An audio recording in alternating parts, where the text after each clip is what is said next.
Assalamualaikum warahmatullahi wabarakatuh. Bismillahirrahmanirrahim. Alhamdulillahirabbil alamin wa binasta'inu ala umuri dunya waddin. Allahumma shalli wa sallim barik ala sayyidina Muhammadin wa ala alihi wa sahbihi wa barik wa sallim ajma'in. Rabbi shrah li sadri wa yassir li amri wa hlul 'uqdatam min lisani yafqahu qawli. Amma ba'du. Al-Fatihah ila hadratin Nabi Mustafa Muhammad sallallahu alaihi wasallam wa ala alihi wa ashabihi al-kiram. Summa ila arwahi jami'il anbiya'i wal mursalin wa ila al-malakatil muqarrabin wal jami'il awliya'i wal ulama'i wal fuqaha wasyalihin wa khususan ila ruhil mu'allif hadzal kitab Sahihat al-Sakandari wa Syekh Abu Abbas al-Mursi wa Syekh Abu Hasan al-Syadili rahimahullah ta'ala wa ila ruhi Syekh wa murabbi ruhi Syekh Faqih Muhammad Jahid wa nafa'ana bi ulum barakatihim wa anwarihim wa lawahatim bid dunya wal akhirah. Al-Fatihah. A'udzu billahi minasy syaithanir rajim. Bismillahirrahmanirrahim. Alhamdulillahi rabbil alamin arrahmanir rahim maliki yaumiddin. Iyyaka na'budu wa iyyaka nasta'in. Ihdinas siratal mustaqim. Siratal ladzina an'amta 'alaihim ghairil maghdubi 'alaihim waladdallin. Amin. Bismillahirrahmanirrahim. Allahumma sallimna wal muslimin wa'afina wal muslimin wa'fu anna wa'anil muslimin wa qina wa iyyahum syarra masya'ibid dunya waddin. Allahumma arzuqna fahman nabiyyin wa hifdzal mursalin wa ilhamal malaikatil muqarrabin bi rahmatika ya arhamar rahimin. Wa sallallahu ala sayyidina Muhammadin wa ala alihi wa sahbihi wa baraka wa sallam. Alhamdulillahi rabbil alamin. Bismillahirrahmanirrahim. Qala al-musannif rahimahullah ta'ala wa nafa'ana fi 'ulumi fid darin. Amin. Al-a'malu suwarun qa'imatun wa arwahuha wujudu sirrul ikhlasi fiha. Pada malam hari ini makalah dari Ibnu Athaillah, beliau mengatakan bahwasanya al-a'malu suwarun qa'imah. Amal itu merupakan bentuk yang kokoh, ya, kerangka yang kokoh. Wa arwahuha wujudu sirrul ikhlasi fiha. Sedangkan roh daripada amal itu adalah adanya keikhlasan di dalam amal tersebut. Bapak yang dimuliakan oleh Allah Subhanahu wa taala, ya, langsung saja bahwasanya amal itu ada dua, ya. Ada amal zahir, ada amal batin. Amal zahir adalah pekerjaan kita ketika kita ini kayak melaksanakan sholat, melaksanakan puasa, melaksanakan haji dan lain sebagainya. Itu merupakan bentuk daripada amal zahir. Sedangkan roh daripada amal itu sendiri, ya, roh dari amal itu sendiri adalah keikhlasan di dalam beramal. Makanya Imam Ghazali beliau memberi gambaran tentang adanya keikhlasan itu ibarat amal zahir itu kayak anggota daripada hewan, ya. Kalau kita andaikan memberikan hadiah kepada seorang raja, ya, yang maharaja, kita memberi hadiah hewan, taruhlah sapi umpama. Kalau dia itu sapi ini tidak utuh, alias umpama kaki satunya tidak ada, maka ini sesuatu yang tidak sempurna. Itu dalam bentuk segi zahirnya. Begitu juga seorang memberikan hadiah kepada raja berupa sapi, ternyata apa? Ekornya tidak ada, sama, tidak ada kesempurnaan di dalam itu. Apalagi kepalanya yang tidak ada, nah, itu lebih parah lagi. Jadi bentuk daripada jisim hewan itu diibaratkan Imam Ghazali itu apa? Amal-amal zahir, ya. Sedangkan rohnya itu ikhlas. Artinya andaikan seseorang menghadiahi raja bentuk daripada hewan sempurna, lengkap, kakinya lengkap, matanya lengkap, ekornya lengkap, tapi rohnya tidak ada, maka ini sulit untuk diterima, alias apa? Hadiah yang kurang kepada raja. Nah, makanya roh ini diibaratkan oleh Imam Ghazali merupakan keikhlasan seseorang ketika dia melaksanakan amal itu. Al-amalu suwarun qa'imah wa arwahuha wujudu sirrul ikhlasi fiha. Makanya ikhlas itu di dalam hati ini tidak bisa orang ini mau meminit hati, tidak bisa. Hati itu ada dikendali Allah Subhanahu wa Ta'ala karena dia bentuk daripada rohaniah, ya. Sedangkan kalau jisim terserah manusia. Ketika orang ini menginginkan matanya tidak nengok, tinggal matanya dipejamkan, tidak kan nengok. Ketika orang itu pingin kok telinganya itu tidak mendengar, tinggal sampai tutup bisa. Ya, tapi ketika kepingin hatinya ini tidak banyak bicara atau tingkah, kita tidak bisa, karena hati ini ada di bawah kendali daripada Allah Subhanahu wa Ta'ala. Makanya roh daripada amal itu adalah apa? Roh daripada amal yang kita lakukan itu adalah ikhlas kepada Allah Subhanahu wa Ta'ala. Bapak yang dimuliakan oleh Allah Subhanahu wa Ta'ala, ya. Oleh karenanya setiap kita ini melaksanakan amal, ya, harus didasari karena Allah Ta'ala. Gimana cara kita ini bisa menjadikan supaya ketika kita beramal ini hati ini terasa ikhlas? Saya contohkan ketika kita sholat dalam kekhusyuan. Ketika orang itu melaksanakan sholat, karena ketika orang mau dia ini apa? Istilahnya fokus itu seberapa besar dia tertarik atau seberapa besar perhatiannya kepada barang itu. Kalau orang itu fokus akan sesuatu anggap dia besar, maka hal-hal lain pun tidak akan dihiraukan. Nggak mungkin ketika ada pengantin baru, ya.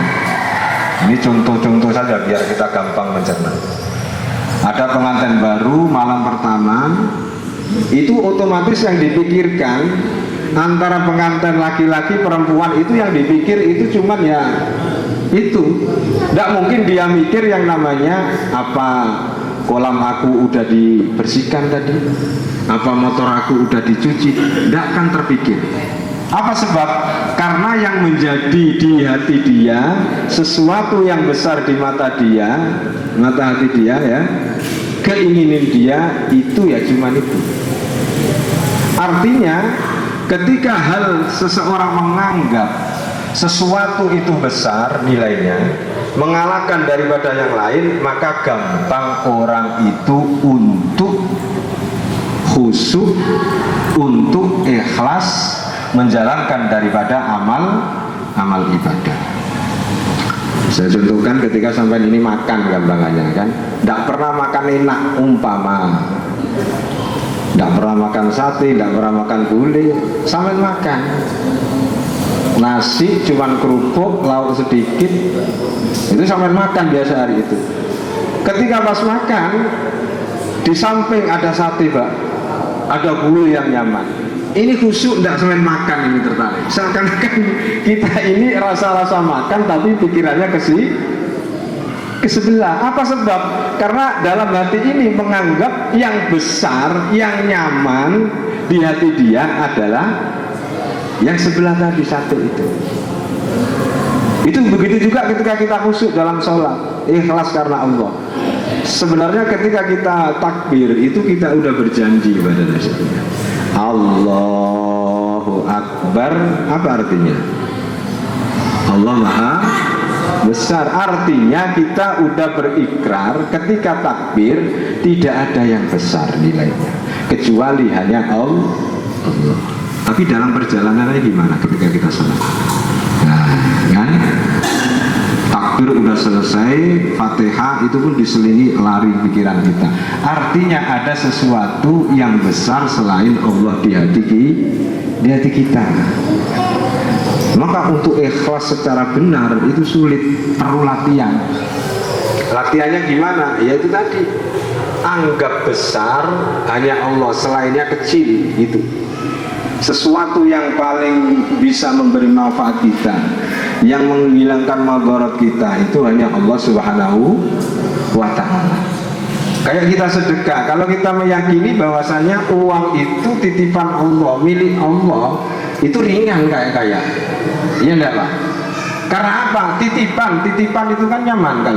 Tapi kalau kita mengklaim ini uang hasil kerjaku, nah itu yang buat berat.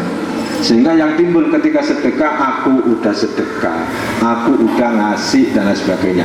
Ketika kembali ke aku, itu ada anania terus. Itu yang buat berat. Sehingga nanti kalau tidak tercapai apa yang telah diberi, diungkit-ungkit, keikhlasan tidak muncul.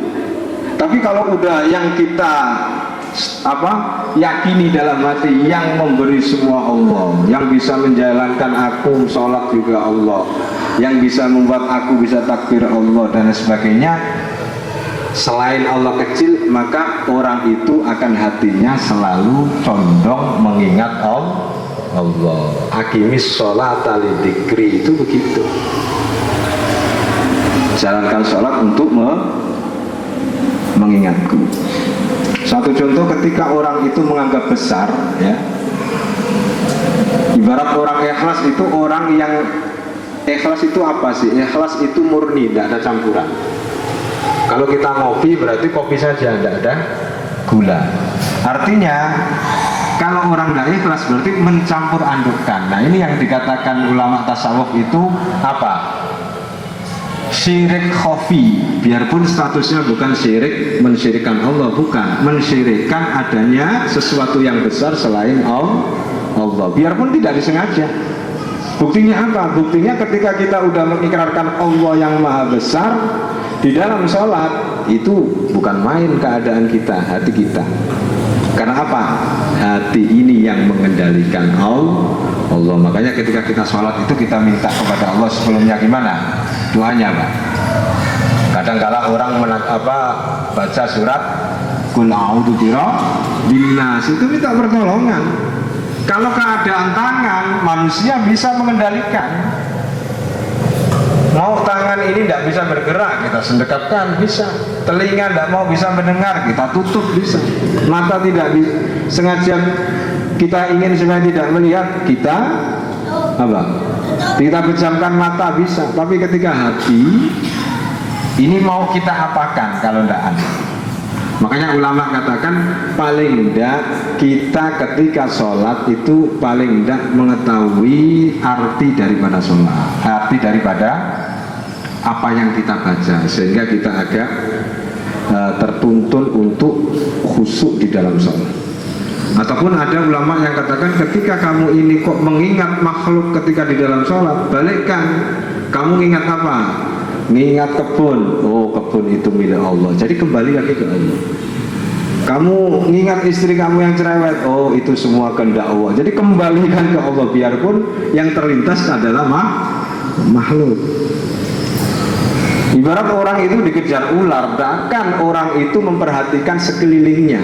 Dia itu fokus tentang apa yang dia kuatkan dalam hati, yang ketika itu dia yakini, dia ketakutan.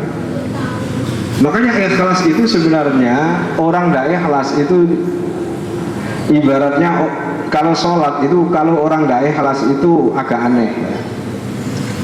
Karena ketika ibarat orang itu di hadapan ada ular besar, umpama kobra, terus di sampingnya semut, yang notabene semut ini tidak terlalu membahayakan, tapi dia sibuk dengan semut, melalaikan daripada sesuatu yang besar, ular. Dan begitu juga ikrar kita ketika Allahu Akbar.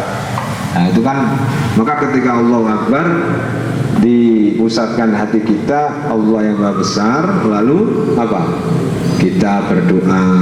Jadi zikir terus, zikir itu mengingat Allah Subhanahu wa Ta'ala.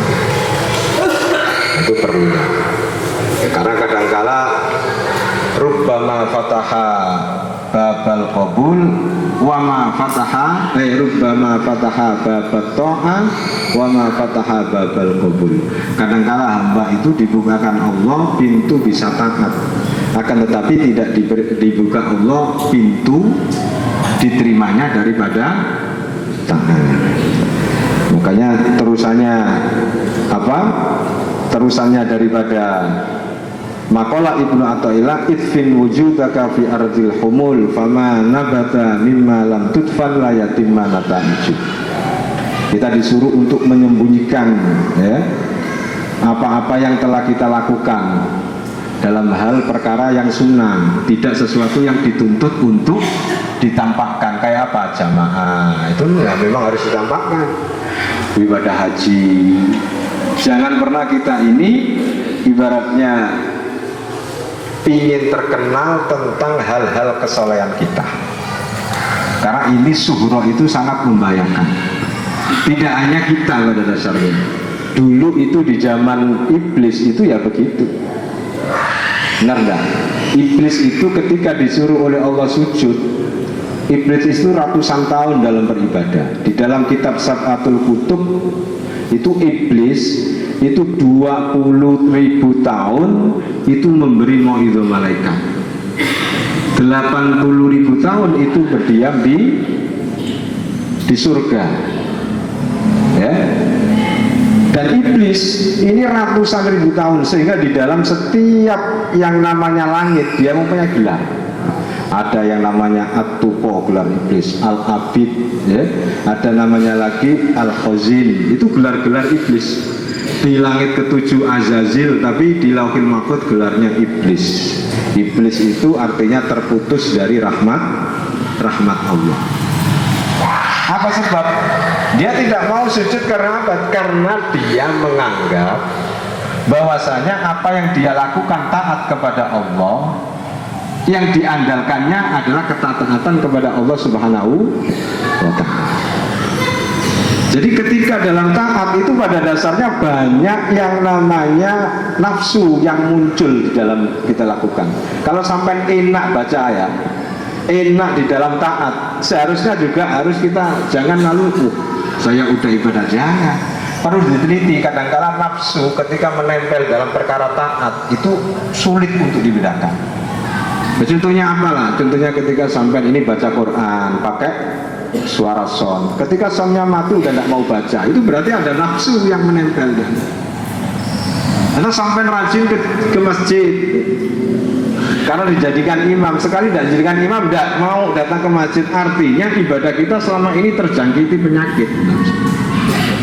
Benar ya, kayak baca itu tadi, kayak baca Quran ternyata mic-nya mati, tidak mau meneruskan. Banyak sekali nafsu itu menempel di dalam hal ketika kita beribadah. Kalau udah begitu biasanya ini selalu diungkit-ungkit. Contohnya iblis ratusan ribu tahun, bukan main-main ibadahnya ya. Ratusan ribu, bahkan dia ini ada yang mengatakan dia termasuk golongan malaikat. Dia ketika disuruh sujud oleh Allah, gimana mungkin saya akan mau sujud kepada orang yang pertama tidak pernah punya prestasi ibadah kepadamu ya Allah. Bayangkan, padahal yang namanya ibadah itu apa? Ghoyatut tadallul, puncak daripada berserah diri kepada Zat yang Maha Kuasa. Bentuk apapun perintah, baik bisa dinalar akal atau tidak, itu tetap wajib ditaati. Contoh siapa? Ibrahim sebenarnya tidak paham apa petunjuk Allah. Aku disuruh untuk menyembelih anak, itu apa maksudnya? Tapi karena itu yang merintah Allah dituruti, itu namanya ta'abbud. Ta'abbud itu tetap hanya berserah, biarpun tidak tahu konsekuensinya apa, hikmahnya apa, karena yang merintah adalah yang membuat, tetap dijalankan. Beda dengan iblis, prestasi ibadah yang dia. Tidak hanya iblis, malaikat pun sama. Malaikat itu ketika dulu, makanya ibadah itu kalau tidak didasari ikhlas benar-benar, munculnya begitu akhir-akhirnya. Kadang-kala kita sadar di terakhirnya. Malaikat itu ketika disuruh sujud, Itu kan ada yang protes Pak ya dalam Al-Quran kan, ataj'alu fiha may yufsidu fiha wa yasfikud dima. Apakah engkau akan menjadikan orang yang nanti membuat ibaratnya huru-hara di bumi? Itu yang protes pertama ya. Terus apa sebab beliau ini, para malaikat itu tidak mau awalnya itu sujud, protes dulu, demo kepada Allah dulu, baru dia lakukan? Karena dia merasa diri orang yang paling banyak beribadah. Nahnu nusabbihuka wa nuqaddisuka. Nah, jadi artinya orang yang rajin ibadah saja itu kadangkala terjangkiti suatu penyakit. Dicontohkan malah malaikat. Malaikat itu ketika protes itu merasa bagus daripada Adam, tidak nengok siapa yang merintah pada dasar.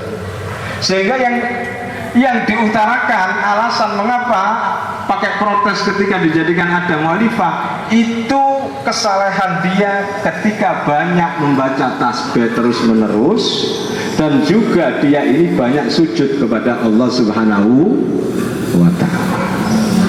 Nah, ini penyakit-penyakit orang yang beribadah itu begitu. Sampai ibadah rajin itikaf ya, rajin jamaah terus. Makanya kalau sampai ini rajin, istilahnya bagus sih, tahajud terus, timbul enggak kira-kira nengok tetangga ini kok tidur terus saja kayak gitu, enggak ibadah. Nah, kadang-kadang sampai rajin sholat subuh ya, itu lewat depan rumah tetangga yang tertutup ya, hati sampai bergerak kayak gitu, nafsu gitu, hati-hati gitu. Artinya sampai cukup ingat bahwasanya yang cukup diingat ini fadl dari Allah, saya bisa begini itu atas karena Allah. Maka kita tidak salah karena kita diberi nafsu. Kalau malaikat dulu enggak. Malaikat yang protes dulu itu ya, dia sekali disuruh oleh Allah sujud-sujud tanpa dia maksiat. Tapi ketika disuruh tasbih, tapi ini yang dijadikan alasan kesalahan mereka, protes kepada Allah. Ini yang bahaya. Nahnu nusabbihuka wa nuqaddisuka. Aku udah banyak mensucikan engkau ya Allah, wa nuqaddisuka. Maka setelah itu ketika oleh Allah Subhanahu wa ta'ala, dalam satu riwayat cerita itu, malaikat itu lalu ditanya oleh Allah ya, apakah engkau merasa bagus daripada Adam? Iya ya Allah, karena saya ini selalu bertasbih kepadamu. Karena engkau adalah kujadikan makhluk yang tidak mempunyai nafsu, sehingga kamu disuruh ya nurut. Nah kalau Adam ini beda, udah disuruh taat kepadaku, dia dibekali nafsu keinginan yang condongnya menolak daripada ibadah. Maka malaikat itu ada yang protes itu, akhirnya apa? Harut marut. Nah kan ada anzalal fil malakaini bibaldi laharuta wa marut. Tadi harut marut ini langsung disuntik oleh Allah nafsu, jret, turunkan ke bumi. Di kitab itu diterangkan sekali nengok perempuan langsung digumuli. Itu lebih parah daripada manusia. Kalau manusia nunggu pakai WA ya malu-malu kan begitu, siapa namanya dia tidak, dia nantang dulu merasa bagus. Subhanallah, subhanakala ilma lana illa ma 'allamtana. Artinya malaikat ini setelah merasa melakukan kesalahan kepada Allah, lalu diingatkan, timbullah rasa dia ini rendah mengharap rahmat Allah. Apa buktinya? Kata-kata subhanaka la ilma lana illa ma 'allamtana. Maha suci engkau ya Allah, tidak ada pengetahuan kecuali apa yang kau ketahui. Setelah dia kesalahan begitu itu, bayangkan. Makanya ada makalah sebenarnya, belum makalah ini, maksiatun aurasab dullan wa ikhtiqaran khairun min ta'atin aw rasat izan wastikbar. Maksiat yang senantiasa membuat hati orang yang melakukan merasa rendah, mengharap rahmat ampunan Allah lebih bagus daripada orang senantiasa melakukan taat tapi timbul rasa sombong. Nah begitu. Dicontohkan dulu itu sebenarnya malaikat udah ada. Harut marut diturunkan ketika oleh Allah dijadikan apa? Diberi oleh Allah nafsu, seketika dia langsung melakukan maksiat kepada Allah Subhanahu wa ta'ala. Yang terpenting ya di dalam kita beramal itu al-a'malu suwarun qa'imatun wa arwahuha wujudu sirrul ikhlasi biha. Amal-amal yang kita lakukan ya amal zahir kita, sholat kita, puasa kita itu pada dasarnya kerangka yang kokoh di dalam syariat memang itu sudah ditentukan. Harus begini, harus begini. Tapi itu pun kerangka syariat itu harus sesuatu yang sempurna. Sempurnanya apa? Dengan adanya ikhlas. Jangan lalu ibarat kita sholat kayak tadi saya ceritakan ketika menghadai tidak ada yang namanya kakinya. Itu ibarat kita sholat itu rukuknya hilang. Gimana mungkin kita mau diterima? Secara syariat juga kita harus benahi juga.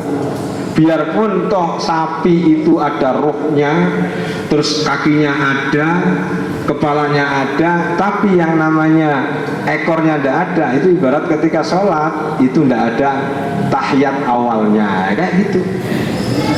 Apalagi yang tidak ada rohnya, berarti sapi itu bangkai. Artinya sholat itu tanpa ikhlas ibarat menghadiah seorang raja sapi utuh, bentuknya sama, tapi ruhnya udah tidak ada. Artinya apa?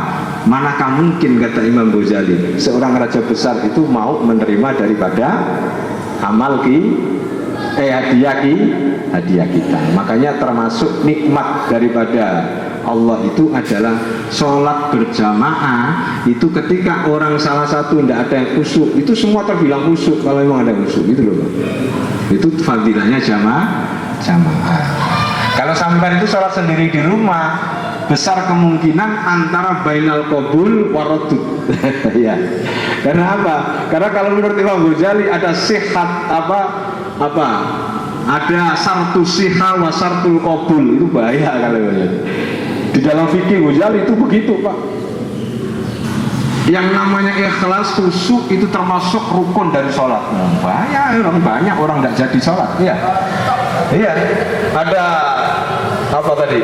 Sartu siha wa sartul qabul. Sartul qabulnya itu harus wujudul khusyuk dan wujudul ikhlas di dalam ketika menjalankan ibadah. Makanya dengan adanya melaksanakan sholat jamaah, biarpun salah satu kok ada yang tidak, beliau ini khusyuk, maka ditengok imamnya khusyuk atau enggak. Imam enggak khusyuk, belakangnya khusyuk, enggak ditengok. Enggak ada yang khusyuk, tengok barisannya, sopnya, begitu.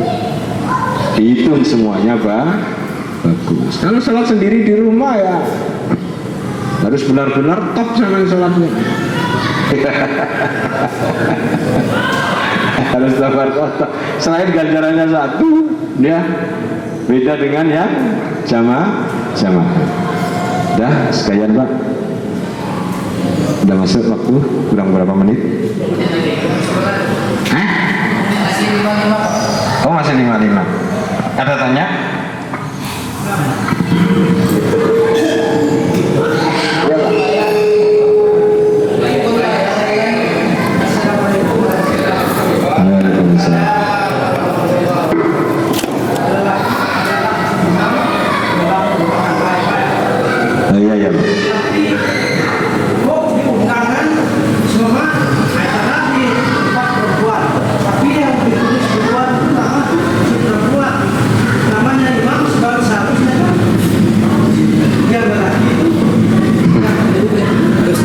Terus yang ditanyakan Pak?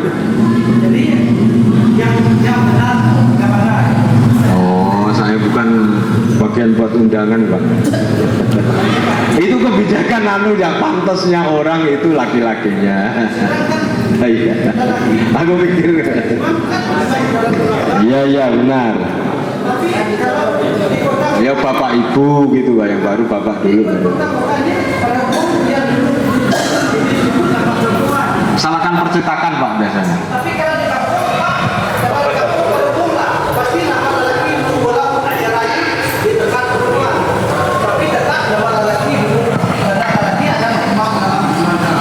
Oh iya benar. Nah, siapa yang bisa jawab? Pak Asif nih yang bisa. Itu etika saja Pak ya. Mungkin pas tidak semua di kota lalu ibu bapak itu tidak paling. Mungkin ada juga yang bapak ibu, tergantung yang nyetak. Yang nyetak itu yang ngetik itu Pak. Kalau bagusnya ya bapak dulu, baru ibu.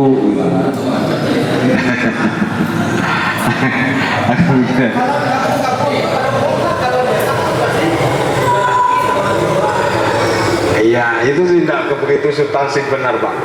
Artinya ya, berarti termasuk bapak ini peneliti juga ketika di bagusnya ya bapak ibu ya. Jadi imam ya. Jangan tanya lagi, silakan. Udah, tutup ya.